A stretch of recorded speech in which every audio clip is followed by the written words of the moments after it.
بچپن سے جانتا ہوں وہ تکلیف میں ہے، اور جب تک میں اس کی تکلیف ختم نہیں کرتا میں خود بھی تکلیف میں رہوں گا۔ منظر تبدیل ہوا، اب وہ دونوں رات کے اس پہر شاہتاج کے گھر کے باہر کھڑے تھے۔ اندر بربادی کا ماتم تھا، باہر ہر طرف سکوت پھیلا تھا۔ آؤ تمہیں گھر چھوڑو۔ ہارون نے ان دونوں کی طرف سے رخ پھیر لیا تھا۔ باوقار ہونے سے دل مطمئن ہو جاتا ہے لیکن جوڑتا نہیں۔ دل ٹوٹنے میں ایک سیکنڈ لگتا ہے لیکن اسے جوڑنے میں کئی صدیاں لگ جاتی ہیں۔ ہارون کو اپنے دل کے جوڑنے کا انتظار کرنا تھا۔ حالے بغیر کسی کی طرف دیکھے میکانکی انداز میں آگے دیکھتی جا رہی تھی۔ آنکھیں خشک تھیں، چہرہ بے رونق، بے تاثر، چال شکستہ۔ اس کے ذہن میں بس عمر کی باتیں گونج رہی تھیں۔ آپ کے دشمن کوئی اور ہیں حالے، مجھ سے زیادہ برے، مجھ سے زیادہ بڑے۔ اس نے بے دردی سے اپنے ایک کان سے ٹاپس نکال کر سڑک پہ پھینکا۔ اس کے پیچھے چلتے عمر نے فوراً جھک کر اسے اٹھا لیا۔ جس جس نے آپ کے ساتھ برا کیا ہے میں اس کو چوک پہ کھڑا کر کے درے ماروں گا۔ یکدم ہلکی ہلکی بوچھاڑ شروع ہوئی۔ حالے نے دوسرا ٹاپس نکال کر کہیں دور پھینکا اور خشک آنکھوں سے ستے ہوئے چہرے کے ساتھ آگے چلتی گئی۔ اس کی زرد ہیل کی ٹک ٹک سارے میں گونج رہی تھی۔ میرا قصور بس یہ ہے کہ اس رات میں سو گیا تھا۔ میں آپ کے ساتھ اتنا مخلص ہوں جتنی آپ خود بھی نہیں۔ اسے مت پھینکیے، یہ مجھے میری ماں نے دیا ہے۔ بارش تیز ہو رہی تھی، آوازوں کا شور بھی بڑھتا جا رہا تھا۔ اس کے بھورے بال بھیگ رہے تھے، ان کے کرل خراب ہو رہے تھے۔ اب اس نے اپنے گلے میں موجود موٹی چین ایک جھٹکے سے نوچ کر نیچے پھینک دی۔ سیاہ آنکھوں والے مرد نے اسے بھی اٹھا لیا۔ یکدم بارش اتنے زور سے برسنے لگی کہ وہ دونوں چند پلوں میں ہی بھیگ گئے، لیکن حالے کو جیسے فرق ہی نہ پڑتا ہو۔ ایسی ہی ایک بارش ایک بار پہلے بھی آئی تھی اور ان دونوں کے درمیان بدگمانی کے شیشے کو دھندلا کر گئی تھی۔ یہ بارش اور اس کے قطرے شفاف تھے، انہوں نے ساری بدگمانیاں دھو دی تھیں۔ بارش تڑ تڑ برس رہی تھی، یکدم اس کی ہیل کے چٹکنے کی آواز آئی۔ وہ لڑکھڑاتے ہوئے گرتے گرتے بچی۔ عمر فوراً آگے آیا تھا۔ کیا کر رہی ہیں؟ دیکھ کر چلیں، وہ فکر مندی سے کہہ رہا تھا۔ وہ دونوں ایک دوسرے کے آمنے سامنے کھڑے تھے۔ حالے کو اس کی آنکھوں میں دیکھنے کے لیے گردن اونچی کرنی پڑی۔ وہ شاید رو رہی یا شاید نہیں رو رہی تھی۔ اس کے چہرے پہ گرے بارش کے قطروں نے بھرم رکھ لیا تھا۔ چند پل خاموشی کی نظر ہوئے، وہ دونوں اسی طرح بھیگتے کھڑے رہے۔ فائنلی تم بے گناہ نکل آئے، حالے کی کھوکھلی آواز اس کی سماعتوں سے ٹکرائی۔ اتنا عرصہ میں تمہیں تکلیف دیتی رہی، تم پہ شک کرتی رہی، تمہیں ہر طرح سے ہرٹ کرتی رہی، اور آخر میں کیا ہوا؟ وہ ذرا رکی۔ تم بے گناہ نکل آئے۔ میں اب بھی تم سے نفرت کرنا چاہتی ہوں لیکن نہیں ہو رہی۔ ہم سلطانز کے دل میں ایک بار نفرت آ جائے تو پھر نکلتی نہیں، لیکن مجھے اب لگ رہا ہے کہ میں تم سے اب کبھی نفرت نہیں کر سکوں گی۔ اس کی آنکھیں سرخ پڑ رہی تھیں۔ عمر یکٹک اس کو دیکھتا رہا۔ مجھے لگ رہا ہے جیسے یہ 1.5 مہینہ ہمارے درمیان آیا ہی نہیں۔ تم آج پھر سے وہی سڑک والے زخمی لگ رہے ہو، تم وہی مال والے ہمدرد لگ رہے ہو، تم آج پھر قریبی لگ رہے ہو، لیکن ایک ایسا قریبی جو بہت انجان ہے۔ ہم دونوں کے درمیان ایک کنیکشن ہے لیکن مجھے اس کا سرا نہیں مل رہا۔ وہ اسی طرح گردن اونچی کیے اس کی آنکھوں میں دیکھ کر کہہ رہی تھی۔ حالِ سلطان نے اپنی زندگی میں کبھی اپنی غلطی کا اعتراف نہیں کیا، کبھی کیا ہوگا مجبوراً، ضرورت کے تحت، لیکن کبھی بھی دل سے نہیں۔ عمر کو اس کی آواز گیلی لگی۔ میں آج تمہارے سامنے اعتراف کرتی ہوں، تم سچے تھے عمر، اور حالے بدگمان۔ میرے باپ نے صحیح کہا تھا، عمر ایسا نہیں کر سکتا۔ میں نے ان کی بات نہیں مانی۔ میں نے اپنے باپ کے فیورٹ انسان کو اتنی تکلیف دی، میں کیا کروں، کہاں جاؤں؟ اس نے چہرہ ہاتھوں میں چھپا لیا تھا۔ بارش تیز سے تیز تر ہوتی جا رہی تھی، اس کا لباس اور بال مکمل بھیگ چکے تھے۔ میں روز آخرت اپنے باپ کو کیا منہ دکھاؤں گی؟ میں ان سے کیا کہوں گی؟ میں تمہارے حساب میں کیا جواب دوں گی؟ اللہ اللہ، یہ کیسا عذاب ہے، اللہ اللہ۔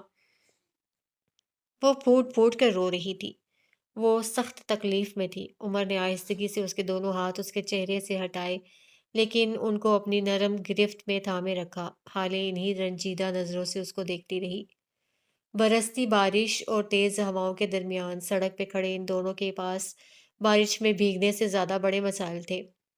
میں عمر حیات اپنے باپ کو بھی معاف نہیں کرتا، اس نے اپنے ازلی مدھم لہجے میں کہنا شروع کیا۔ لیکن آج میں حالیہ سلطان سے کہتا ہوں کہ اس کو میرا قتل بھی معاف ہے۔ وقت رک گیا، دل رک گئے اور وہ کہے گیا۔ جج صاحب نے اگر روز حشر آپ سے کچھ پوچھا تو میں ان کو جواب دوں گا۔ عمر حیات اپنی بیوی کے لیے ہر دفعہ جواب دے گا۔ جو کچھ بھی ہوا اسے برا خواب سمجھ کر بھول جائیں۔ میں آپ کو معاف کرتا ہوں، میں آپ کو اپنا قتل بھی معاف کرتا ہوں۔ وہ ایسے یقین، ایسے مان سے کہہ رہا تھا کہ حالے کو اپنا دل رکتا ہوا محسوس ہوا۔ آپ کا قصور نہیں ہے، آپ کے سامنے ایسے ثبوت تھے جن کی وجہ سے میں مجرم لگتا تھا۔ آپ کا قصور نہیں ہے کہ آپ نے فروا پہ شک نہیں کیا۔ وہ آپ کا خاندان تھی، خاندان پہ کوئی شک نہیں کرتا۔ چاہے وہ آپ کو جان سے مارنے کی دھمکی دیں، چاہے جان سے مار دیں، لیکن خاندان پہ کوئی شک نہیں کرتا۔ اب آپ خود کو قصور نہیں دیں گی اور گھر جائیں گی۔ اس نے جس نرمی سے اس کے ہاتھ تھام رکھے تھے اسی نرمی سے چھوڑ بھی دیے۔ میں نے عثمان کو کال کی ہے، وہ آنے والا ہے، وہ آئے گا اور آپ اس کے ساتھ گھر جائیں گی۔ میں دوبارہ کہہ رہا ہوں، آپ گھر جائیں گی اور اگر آپ یہاں سے سیدھا گھر نہیں گئی تو مجھ سے برا کوئی نہیں ہوگا۔ وہ آج بالکل مختلف لگ رہا تھا، سنجیدہ، فکر مند، کہیں جانے کے لیے جلد باز۔ کیا تم میرے ساتھ نہیں آؤ گے؟ اس کا لہجہ اب نارمل تھا۔ عمر نے نفی میں سر ہلایا۔ آج کی رات نہیں، کم از کم آج تو نہیں۔ میں آج اپنے ون اینڈ اونلی کے پاس جاؤں گا۔ مجھے ہر ناکامی، ہر کامیابی ان کے ساتھ شیئر کرنے کی عادت ہے۔ اسی وقت عثمان گاڑی میں بیٹھا ان کو اپنے قریب آتا دکھائی دیا۔ کیا تمہیں کبھی میرا رویہ برا نہیں لگا؟ اس سارے وقت میں کبھی بھی؟ عمر کے چہرے پہ ایک زخمی تاثر آیا۔ ہر منٹ، ہر سیکنڈ، ہر لمحہ مجھے ہر بات، آپ کی باتیں دل کو چیرتی ہوئی محسوس ہوتی تھی۔ آپ وہ واحد ہستی ہیں جس کی آنکھوں میں اپنے لیے نااعتباری، نفرت، غیر محفوظ پن میں برداشت نہیں کر سکتا۔ لیکن میں نے کیا، اور جن کی وجہ سے کیا میں ان کو خون کے آنسو رلاؤں گا۔ اسی وقت گاڑی ان کے پاس آ کر رکی۔ عثمان گاڑی سے باہر آیا۔ عمر نے اس سے کچھ کہا، پھر حالے کو گاڑی میں لا کر بٹھایا۔ دروازہ بند کرنے سے پہلے وہ رکا۔ گاڑی کے اوپری حصے پہ اپنا ہاتھ رکھے نیچے جھکا، حالے کی آنکھوں میں دیکھا۔ عمر حیات آپ کو اپنا قتل بھی معاف کر سکتا ہے۔ یقین دہانی کروائی گئی۔ مقابل نے نم آنکھیں جھپکائیں، گیلے چہرے پہ آسودگی پھیلی۔ عمر حیات نے اس کا اعتبار کمایا تھا۔ اب حالے کو اس کی باتوں پہ اعتبار کرنا چاہیے تھا۔ وہ سیدھا ہوا، گاڑی آگے بڑھ گئی۔ وہ تب تک کھڑا رہا جب تک گاڑی اس کی نظروں سے اوجھل نہیں ہو گئی۔ وہ اب مزید ان آنکھوں میں بے اعتباری نہیں دیکھے گا، اسے یقین تھا، لیکن شاید یقین ٹوٹنے کے لیے ہوتے ہیں۔